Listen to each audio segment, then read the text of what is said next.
Every database that you make, you can make a clone of. So the most recent one I made, I believe, was the marketing agency. So I'm going to go off, clone this whole thing, and I'm going to go through these step by step once we go off and create this table. So now I have just created the table, and I'm going to go create the name of the database to be personal injury. That's another big one that people ask for.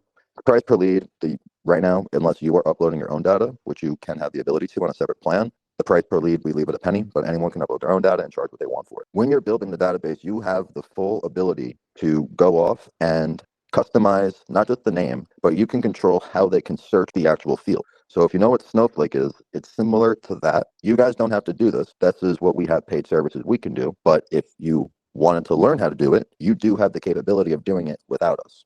So when you upload your data, you can control if the user can filter it.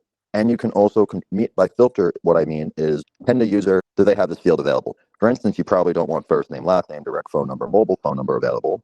So not in this example, but in the further one that we're doing right now, I'm going to go off, just flip it off to no. Is it nullable? When you create a list, you have the awesome ability to now segment what in that list you would like to download. So I saved earlier today 1,000 rows of data from people who were in the database showing intent of selling a home. Now, if I wanted to download this data, I have the ability to control what fields from that database are exported. Over the years, I found this to be this is probably the single most important feature you can use, because you might have clients that go off and say, you gave me the wrong data, but really you just gave them a really detailed product that was not filtered. And then either way, with this ability, you yourself have the ability to simplify that process.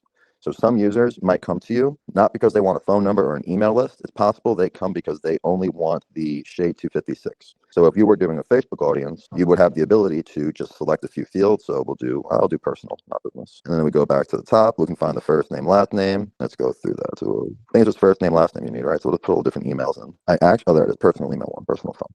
So now, as of right now, this button sends an email. Over the next couple of weeks, we will integrate two things. A webhook, you can put in what you want, but pushing directly to Facebook and Google Ads, and as well as Google Sheets is the next three, plus the webhook, which will be 4 places updates we're planning on doing in the very short future. So just like that, we can now get the list that's entirely segmented. So let me go off and open this spreadsheet, and I'll go off and share that so you can see. My phone got it. My computer didn't yet. There it is. It comes pretty quickly. I'm going to go off, change the screen, and we'll open up this new spreadsheet. And as you see, we controlled just these columns came out. So one thing I forgot to add was first name, last name. That's obviously something you can add in the future if you were to do this. But now this could be all pushed into a Facebook audience. So you are able to chop up any of these spreadsheets in any way that you need to for your end client to end up satisfied. You